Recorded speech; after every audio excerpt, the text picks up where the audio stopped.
I think that when I started writing songs, like everybody who writes songs, I think, you imagine you're going to write the greatest song in the world. And you imagine that everyone's going to sing your songs. And so you just, you wait for that and you expect for that to happen. And it didn't for me. So I just realized that, it wasn't about me.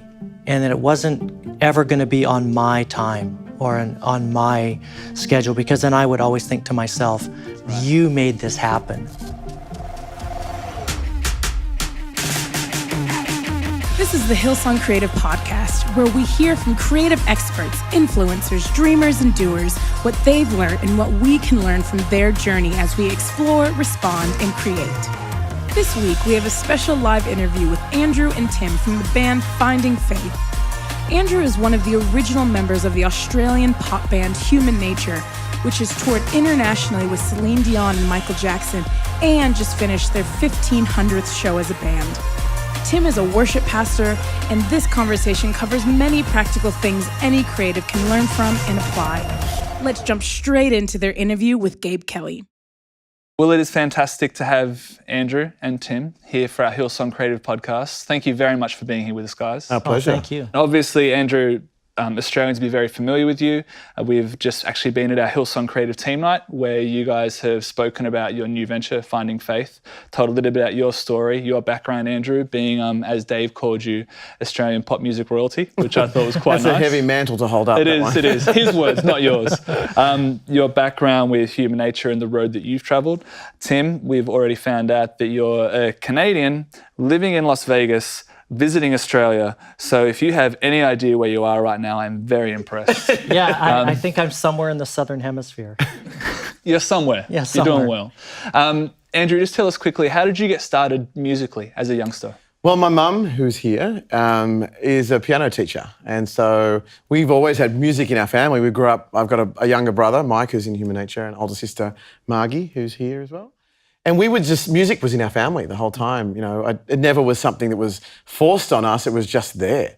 And Dad sings too. And we'd sing 3-part harmony as the three of us. And Mum taught us piano up until we were stubborn kids and wouldn't practice enough. But I wish I'd taken it further than I did. But I can play well enough to write songs and get by.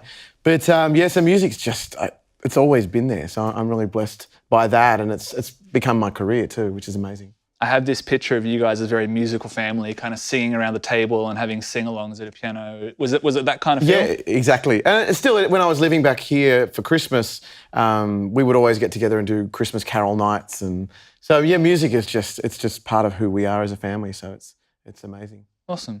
Before we skip ahead, Tim, how about you? How'd you get started as a musician? A little bit the same. My mom and dad are both musical. My dad taught me the first 3 chords on a guitar. One of them was wrong. I still play it that way to this day. I still play the G chord the wrong way, but that's okay. Yeah. So my dad taught me to play guitar. My mom played piano, and she taught me how to sing harmony. And so my mom and I would sing together in church, and my dad would play guitar, and I just kind of grew up that way with music in my family. My dad's a huge country music fan.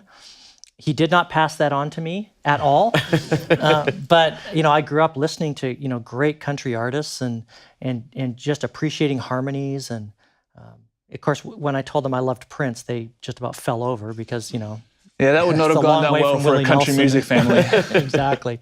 But I had it my whole life. I'm very blessed to have parents who have encouraged that and supported that in my life.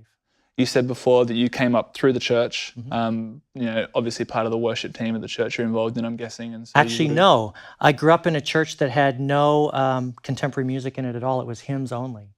And so I played, piano, and all we did was sing hymns, and so there were no worship teams. Okay, so let's talk about this tension, this wrestle that you would have felt between loving Prince and contemporary music over here, but being part of a faith community in a church that didn't accept that. How did you balance those two extremes? Well, I didn't balance them very well. As I hit high school, I just said, I'm going to follow my musical passion and my creativity, and if there's no place for it in the church, then I'm not going to be in church.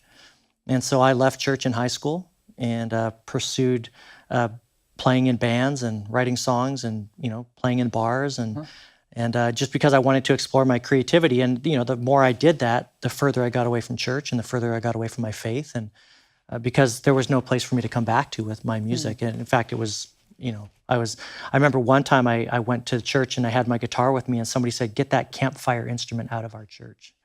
And I was like, okay, yeah. We have a lot of campfires around here, that's for sure. Yeah, exactly.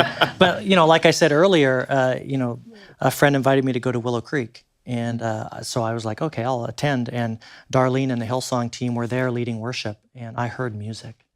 And I said, this is music I can connect with.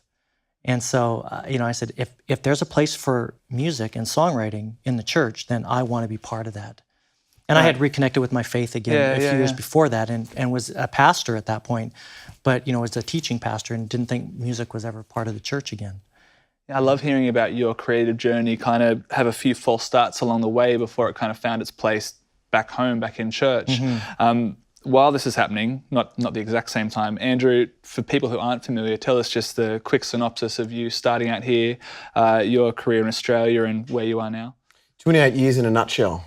Yeah, that's a big nutshell. Well, obviously my major career has been with Human Nature, and we released our first album in 95, 96 here in Australia, and it was a massive hit. We became a really big pop act in this country, and so we released. I think we're up to our 12th album now.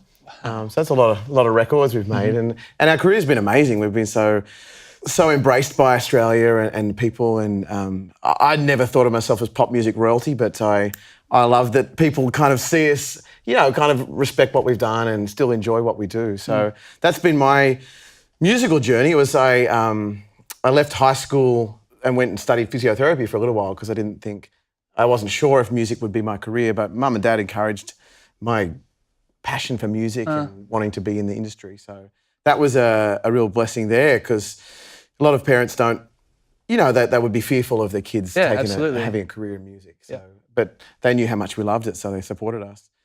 And then about in 2009, we moved to Las Vegas.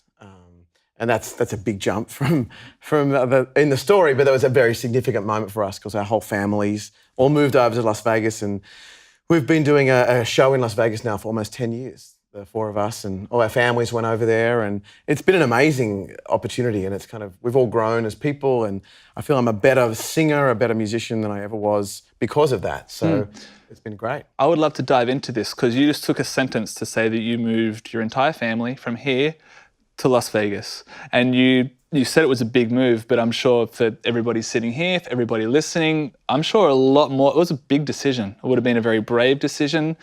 Talk to us a bit about that period where you guys are deciding, are we going to do this? Is this really happening? How you felt, and to take a creative leap that big is massive. Talk about that process a little bit. Well, for us, looking back on it, it's huge, like what we did. But at the time, it just felt like what we had to do. Our career as the group was we'd done a lot of tours, and we were constantly doing the touring circuit and releasing more and more albums here, and that was great, but we weren't I guess we were wondering, is that going to be it for us? Yeah, there's more. And so we just sat down with our partners and wives and just said, is everyone on board for this big move to Las Vegas? And everyone just, without a doubt, just said, yeah, let's do it. And so we packed up our homes and went over. Our parents were a little bit devastated that we were going to do it, because as they should be. And my mum and dad was taking 2/3 of their kids across the other side of the world, so it was a big thing. And but it was something we all did together as a family. It was a big decision, and we embraced it, and we've all still there 10 years later. Amazing.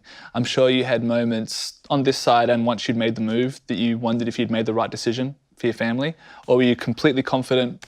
No, I think we've been, just because the family was on board. There's been no, in my family, with my wife Heather, she's been the biggest supporter of me all the way along. When I doubt myself, she doesn't. So it's that there's this beautiful, and she always says, "Oh, it'll be right."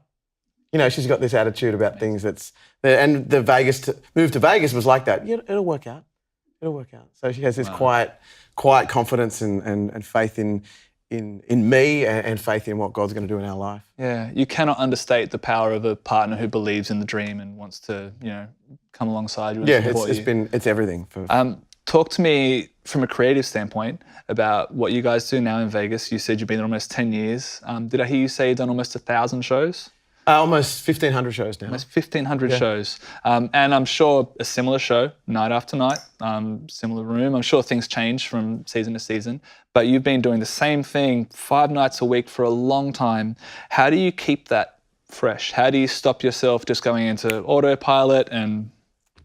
It's a big challenge, I think. Also, being as a driven person, you're kind of always striving to be better or to be fresh and kind of keep things alive. So it's the audience does change every night, but for us, it's really about it comes down to being true to yourself, I suppose, and try not to phone it in, because phoning it in that would be easy to slip into that kind of world where it just becomes like another show. But we keep making records and kind of keep inspiring ourselves creatively to do more and more. And I'm sure some nights have been struggles. Some nights, looking back, I may have phoned it in, but I'm not proud of those nights, and there's probably only a handful. Right. And my phoning it in is probably just me beating myself up. Right, yeah. Oh, undoubtedly. I think as creatives, we're our own harshest critics oftentimes. Tim, I want to come to you on this on just 1 second. Before we get to that, you talked about how sometimes you can phone it in once or twice. When you don't feel those creative juices flowing, what do you do to get yourself back in the rhythm? What do you do to kind of build up that tank where the creativity comes from? Just be grateful for what I've got in life and where we are. I can kind of, I could look at and say, I'm just doing the same show 5 nights a week. Or I could look at and say, I'm on the Las Vegas Strip. People would give their life to have this opportunity. And so I just try and be grateful. It sounds like a cliche, but it's the truest thing, because it's your perception of your situation that will change the way you feel about it. And so further in my career, I'm just seem to be more and more grateful for what I have had and what I still have. So that's the thing. I kind of think, if there's 150 people or 150,000 that I'm performing to, there's someone out there that wants to hear me sing. So I've got to be thankful for that. Yeah, perspective is everything, without a doubt, and it's something we talk about on this podcast quite often. Tim, your perspective, you're in a very different arena day to day. You're the worship pastor at a church in Vegas, where you've been for how long, sorry? Well, I moved to Vegas in '99, so I've been there for quite a while, but I've worked at several different churches around the city.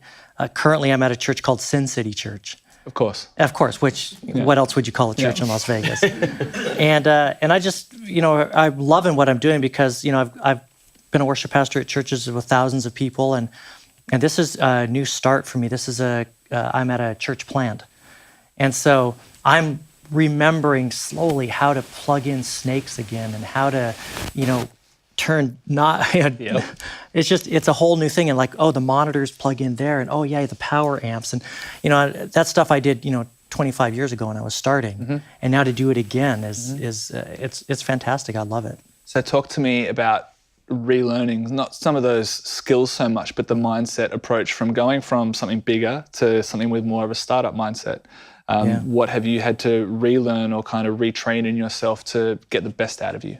Well, I think, 2 things really. The first is that when you're working in a large church sometimes, and you're the guy, so to speak, you're the musician on stage, you forget how much work goes into the scenes behind the scenes, and how much volunteers spend their time making sure that you sound good or look good, and that you're able to bring the best of yourself to that.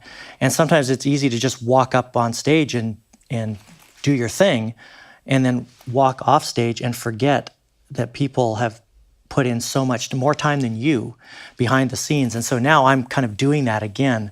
And it's just really reminded me to be humble and to be thankful every day for what I get to do. And to always remember that there are 1 million people who are making this happen, and I need to remember each one of them, and that I'm plugging in snakes, and I'm plugging in monitors, and maybe someday I'll be at a place where I'm not again, but I don't ever forget how important that is. And so I think that humility really is something that is important to me. But then just the second thing is to remember that, if I don't use a skill, it goes away. And it's easy to just focus on the guitar playing and the songwriting and the singing and forget all the other details that are so important to being a musician or to being an artist or to being creative. And so I'm just remembering all that stuff again and remembering how wiring works again and, just all that fun stuff. And it's skills that I'd let go and now I'm starting to relearn again. And, as Andrew and I are writing together, he's much more technically advanced than I am in terms of using, software and computer and stuff like that. And so I feel like I'm miles behind on that. And so I'm going to go back and start to relearn, that again, to be able to use Pro Tools again and stuff like that. So, yeah. We'll get right back to the episode, brought to you by our Hillsong Worship and Creative Conference, which happens in Sydney, Australia every November. It's for every kind of creative, whether you're a musician, singer, a graphic designer, architect, an audio engineer, or video editor. It's a place for the artists of the church to gather together, to worship, to be inspired and refreshed, and to be equipped and trained for your sphere of creativity. Come be a part of everything happening on site, like the exclusive collabs with practical training from our key Hillsong team. The conference has limited spaces, so if you can't make it to Sydney this year, why not join the online conference experience so you don't miss a moment of the main sessions? Find out more at hillsong.com/WCC. We can't wait to host you in November. Now, let's get back to the episode. I'm Andrew. And I'm Tim. We're Finding Faith, and this is the Fantastic Four. One thing I'd like to be better at this time next year is cooking. The album that made me get started in music was Prince Purple Rain. My favourite place or way to recharge is spending time with my wife Heather and my baby Violet. If money was no object, my ultimate holiday destination would be New Zealand. Okay, so while we're here, let's talk about this new venture that you guys have embarked on together, Finding Faith. Mm-hmm. Very different for both of you, and a big learning curve for both of you. Andrew, I'm sure we could spend a long time talking just about this, but what is probably the biggest differences between, say, making music with the guys from Human Nature, which you've been doing for a long time, and then making music with Tim and you guys doing this for Finding Faith? What are the things that have jumped out at you creatively that have kind of taken you aback and gone, oh, I'm used to doing it this way, I guess we're going to do it this way? I guess for me, it's been the songwriting has been the biggest difference here. I mean, because as I used to write a lot for the early Human Nature records, and then we moved into doing more concept-based records where we'd basically singing the greatest songs of all time and interpreting those songs as a singer. And as Human Nature, we entertain people and we kind of make their night amazing and fun, and we're a great entertainment group, and there's so much showmanship in what we do and our singing and performance. And I guess the thing with Finding Faith, it's more about it's kind of music from my heart and soul, and it's kind of putting that all out there in a musical form, and it's just very different. I don't know if it's entertaining people, but it's maybe an opportunity to inspire people with a message and a way of life or my faith. And I inspire people with Human Nature, and I'm grateful for that as well, but it's just a different way. I'm amazed that I've got to be able to do both at this point. But that's the major difference, just where it comes from. And so with this is interesting. This is actually very interesting. I didn't think we'd talk about this. You're a professional delivering, like you said, reinterpreting the greatest songs of all time and these classics, and just trying to give people a great night and a wonderful experience watching the show. And then on the other hand, you're doing these things which are very vulnerable, like talking about your spiritual journey and your experience and kind of dragging on things that you've kind of been involved in for years. Was it hard to kind of step out of this arena and step into this arena where you're talking very personally about your walk with God? No, it hasn't been hard. I probably if I did it when I thought I was going to do it, it would have been hard. But I woke up this morning to Tim and I said, I think God's prepared us for this moment right now. And I know he does every single day, but, I wanted to, when we wrote our first song, I thought this was something new, but I just wasn't ready for it. I wasn't ready for where I was in my faith and in my heart to kind of walk that kind of step out that far with my faith. So it hasn't been hard to do. It's just been, I had to be patient, I suppose, till I was ready to do it. And I didn't know when that happened, so I just kind of kept being patient. And, and the time was, tonight was amazing, and being here is amazing. This is just, it's kind of surreal that I felt like I had not a lot to do with this. Just bring my skills and be ready for the moment. I love that. Tim, your perspective on this, I'm interested to hear, because you've been worship pastor, worship leader, teaching pastor at your church, and now here you are working on a record and promoting it and marketing and doing TV spots and hanging here with me and the audience at our Hillsong Creative Podcast. A very big shift for you, I would imagine. Talk a little bit about that. How's that felt for you, and how have you navigated some very unfamiliar territory? I think that when I started writing songs, like everybody who writes songs, I think, you imagine you're going to write the greatest song in the world. And you imagine that everyone's going to sing your songs. And so you just, you wait for that and you expect for that to happen. And it didn't for me. I played a bit and, had a tiny bit of success in my early career, but nothing like this. And so when I went into the church, as I was becoming a teaching pastor and as I was writing worship songs, I just realized that, it wasn't about me, and that it wasn't ever going to be on my time or on my schedule, because then I would always think to myself, well, you did this. You made this happen. And, I have not lived a perfect life. I've had my struggles, and I've got my temptations, and, like everybody. And I think that, when I was younger, I didn't know how to handle those things. And, if I had been exposed to some of the things that I might have been, I probably would not have been able to handle those. And so, I believe now that God was protecting me from my own immaturity. Wow. Yeah. And, so now to have the chance to do this, I was laughing, talking to Andrew, feels like the story of the boy who wrote songs in his basement, and, and that's just where he thought he would be. And then one day he finds himself on stage, and that journey, I had to be ready for it to be the journey that God took me on. I didn't take myself on. I had to be ready to be humble enough to accept that it wasn't me. All of this is because of what God has done and what he's doing and what he might continue to do. And then I also have to be okay with the fact that this could be it.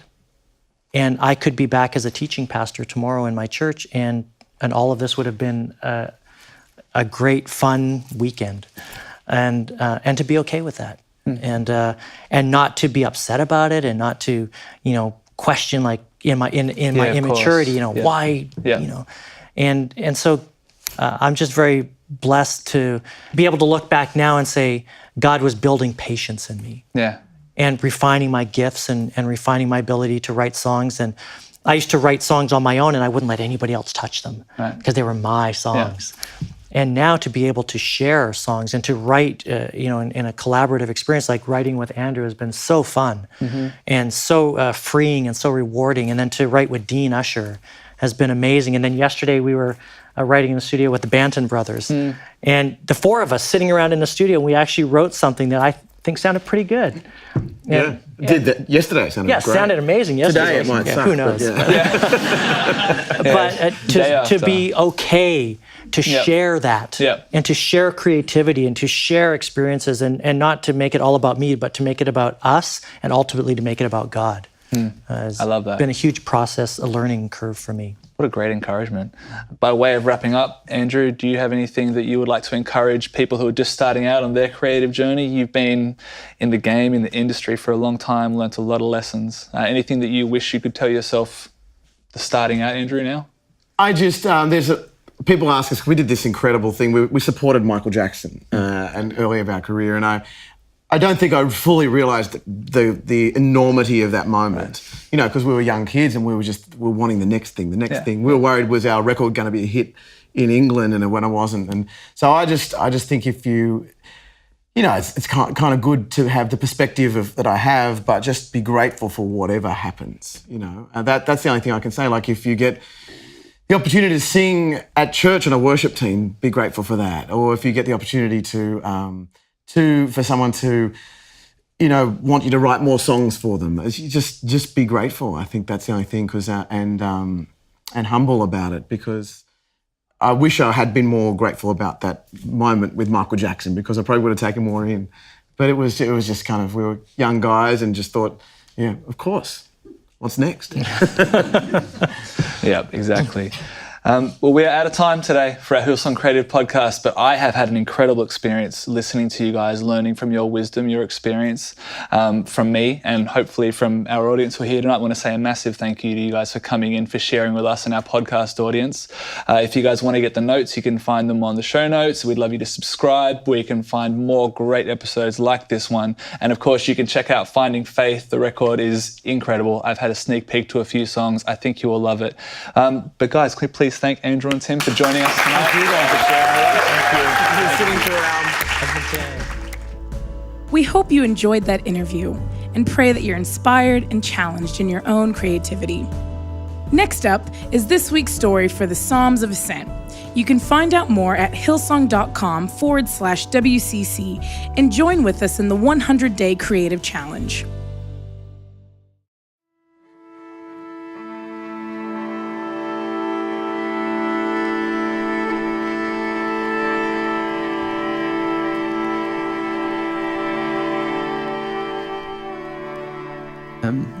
I was sitting beside my wife, and our Young and Free guys recorded the live version of their album 3. And one of the songs on there is a song called Peace, which I wrote with Melody and Michael. That song kind of actually completely encapsulates this passage.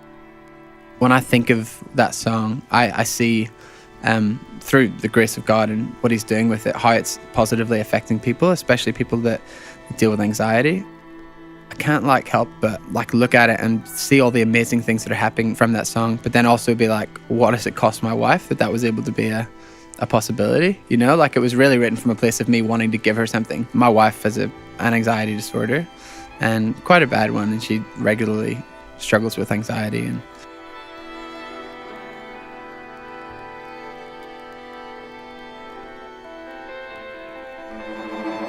And so the whole time I was just crying, being like, this is amazing that something so good has come from this, but what a cost. If I just look at the scripture again, those who sow with tears will reap with songs of joy. Those who go out weeping, carrying seed to snow, will return with songs of joy. And that's kind of what that is, through a lot of tears, through a lot of even ongoing struggle, stuff that we're still working through and she's still continually working through.